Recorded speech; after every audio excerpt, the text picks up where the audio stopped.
ഇപ്പോൾ P V Anwar ടെലിഫോണിൽ ചേരുന്നുണ്ട്. ശ്രീ അൻവർ, സ്ഥാനാർത്ഥിയെ ഔദ്യോഗികമായി ഹൈക്കമാൻഡ് പ്രഖ്യാപിച്ചിരിക്കുന്നു. താങ്കളുടെ ഇപ്പോൾ തുടക്കത്തിലേക്ക് പറഞ്ഞതുപോലെ ആര് സ്ഥാനാർത്ഥിയാണെങ്കിലും അതിനൊപ്പം മുമ്പോട്ട് പോകാൻ തന്നെയാണോ ഇപ്പോഴത്തെ തീരുമാനം? ആര് സ്ഥാനാർത്ഥിയാണെങ്കിലും എന്ന് പറയുമ്പോഴും നമ്മൾ ഉയർത്തിയ വിഷയങ്ങൾ ഈ ഗവൺമെന്റിനെതിരെ പ്രതിഫലിപ്പിക്കാൻ കഴിയുന്ന വോട്ട് പിടിക്കാൻ പറ്റുന്ന സ്ഥാനാർത്ഥി കൂടി ആവണല്ലോ. ആ സ്ഥാനാർത്ഥിയാണ്. അത്തരം ശേഷി ഷൗക്കത്തിന് എത്രത്തോളം ഉണ്ട് എന്ന കാര്യത്തിൽ സംശയമുണ്ട്. ഞങ്ങളത് ഒന്നും കൂടി കൂടിയാലോചിച്ചൊരു ഫീൽഡ് സ്റ്റഡി നടത്തിയിട്ട് പറയാം. ആര്യാടൻ ഷൗക്കത്ത് എന്ന സ്ഥാനാർത്ഥിയിൽ താങ്കൾ തൃപ്തനല്ല. അപ്പോൾ സ്വാഭാവികമായിട്ടും താങ്കൾക്ക് പിന്തുണയ്ക്കാനും സാധിക്കില്ലല്ലോ. അപ്പോൾ അടുത്തതായിട്ട് താങ്കൾ വെക്കാൻ പോകുന്ന സ്റ്റെപ്പ് ഏതാണ്? അല്ല, ഞാനിപ്പോ ഓരോ സ്റ്റെപ്പിലും ഓരോന്ന് വെച്ച് പോകാൻ പറ്റില്ലല്ലോ. പൊതുപ്രവർത്തനല്ലേ. ഷൗക്കത്തിന്റെ സാന്നിധ്യം നിലമ്പൂരിൽ എങ്ങനെ ഉണ്ടാകും എന്നുള്ളത് ഞങ്ങൾ ഒന്ന് രണ്ട് ദിവസം കൂടെ ഒന്നുകൂടെ സീരിയസ് ആയിട്ട് പഠിക്കട്ടെ, എന്നിട്ട് ഞങ്ങൾ തീരുമാനിക്കും. പിന്തുണയ്ക്കുന്ന കാര്യത്തിൽ ഇതുവരെ തീരുമാനമായിട്ടില്ല? ഇല്ല, ഇപ്പൊ തീരുമാനം എന്തായാലും ആയിട്ടില്ല. ഓക്കെ, താങ്കൾ മാധ്യമങ്ങളോട് സംസാരിക്കുമെന്ന് അറിഞ്ഞിരുന്നു. അത് TMC താങ്കൾക്ക് ഒരു പിന്തുണ, മത്സരിക്കാനുള്ള പിന്തുണ നൽകിയിട്ടുണ്ടല്ലോ. താങ്കളുടെ തീരുമാനം എന്താണ്? താങ്കൾ TMCയുടെ സ്ഥാനാർത്ഥിയെ മത്സരിക്കുമോ? ഞാൻ ഒറ്റക്കല്ലല്ലോ, പണ്ട് ഞാൻ ഒറ്റക്കായിരുന്നു. ഒരു പാർട്ടിയല്ലേ. അതെ, ആ പാർട്ടി ലീഡർഷിപ്പുമായും സ്റ്റേറ്റ് ലെവലിലെ ലീഡർഷിപ്പുമായും നാഷണൽ ലെവലിലെ ലീഡർഷിപ്പുമായിട്ടൊക്കെ ആലോചിച്ച് എടുക്കേണ്ട തീരുമാനമാണ്. ഇനിയും 5-8 ദിവസം ഉണ്ടല്ലോ നോമിനേഷൻ കൊടുക്കാൻ, ഫൈനൽ ഡേ വരെ. അല്ല, അതായത് TMCയുടെ സ്ഥാനാർത്ഥിയാകാൻ താങ്കൾ ആലോചിക്കുന്നുണ്ടോ എന്നതായിരുന്നു അറിയേണ്ടത്.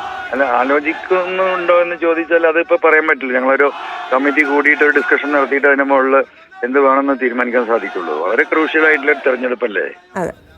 ഇതൊരു തമാശയായി കാണാൻ പറ്റില്ലല്ലോ. കോൺഗ്രസ് താങ്കളുടെ ആവശ്യങ്ങൾ അംഗീകരിക്കാത്തതിലുള്ള താങ്കളുടെ അതൃപ്തി എങ്ങനെയാണ്? കോൺഗ്രസ് എന്റെ ആവശ്യങ്ങൾ അംഗീകരിക്കാത്തതിൽ ഞാൻ അതൃപ്തിപ്പെട്ടിട്ട് എന്താണ്? നമ്മളങ്ങനെ അതൃപ്തിപ്പെട്ടിട്ട് കാര്യമില്ലല്ലോ. അവരല്ലേ തീരുമാനിക്കേണ്ടത്. മുന്നണി പ്രവേശനത്തിനെ അത് ബാധിക്കില്ലേ? മുന്നണിയൊക്കെ നമുക്ക് തീരുമാനിക്കാം. ഇതുവരെ മുന്നണി പ്രവേശനം ഒന്നും ആയിട്ടില്ലല്ലോ. പിന്നെ ഈ ഒരു ഘട്ടത്തിൽ പെട്ടെന്ന് മുന്നണി പ്രവേശനം എന്ന് പറഞ്ഞ് നമ്മൾ വാളെടുത്ത് ചാടുന്നു വേണ്ടല്ലോ. രാവിലത്തെ താങ്കളുടെ പ്രസ് മീറ്റ് ഒരു പക്ഷേ സമ്മർദ്ദം ഉണ്ടാക്കിയിട്ടുണ്ടാവുമല്ലോ കോൺഗ്രസ്. അങ്ങനെയായിരിക്കുമോ ഷൗക്കത്തിലേക്ക് തന്നെ UDF എത്തിയത്? ഞാൻ സമ്മർദ്ദം ഉണ്ടാക്കാൻ എന്താ പറഞ്ഞത്? ഞാനൊരു സമ്മർദ്ദം ചെലുത്തിയിട്ടില്ലല്ലോ. ഞാൻ വോട്ട് പിടിക്കുന്ന എല്ലാ ആളുകളെയും ഒരുമിച്ച് വോട്ട് പിടിക്കാൻ പറ്റുന്ന ഒരു നല്ല സ്ഥാനാർത്ഥിയെ UDF നേതൃത്വമല്ല ഇപ്പൊ തീരുമാനിച്ചത്. ഈ തീരുമാനം പൂർണ്ണമായിട്ടും കോൺഗ്രസിന്റേതാണ്. UDF നേതൃത്വത്തിന്റെ തീരുമാനം ഇതായിരുന്നു എന്ന അഭിപ്രായം എനിക്കില്ല. ആരായിരുന്നു അതിൽ അഭിപ്രായ വ്യത്യാസം ഉണ്ടായിരുന്നത്? അല്ല, ഇത് കോൺഗ്രസിന്റെ ഒറ്റക്കുള്ള തീരുമാനമല്ല. ഇത് UDFന്റെ തീരുമാനമല്ലല്ലോ. ഇത് കോൺഗ്രസ് ഒറ്റക്കെടുത്ത തീരുമാനമല്ലേ.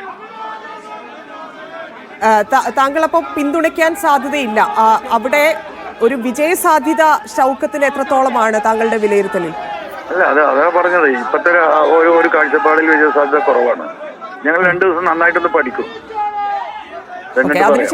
അതിനുശേഷമായിരിക്കുമോ മത്സരിക്കുന്ന കാര്യത്തിൽ താങ്കൾ ഒരു തീരുമാനത്തിലേക്ക് എത്തുക? സ്ഥാനാർത്ഥി പ്രഖ്യാപനം വരെയുള്ള നിലമ്പൂർ മണ്ഡലത്തിനെ കുറിച്ചുള്ള ധാരണ ഞങ്ങൾക്കുണ്ട്.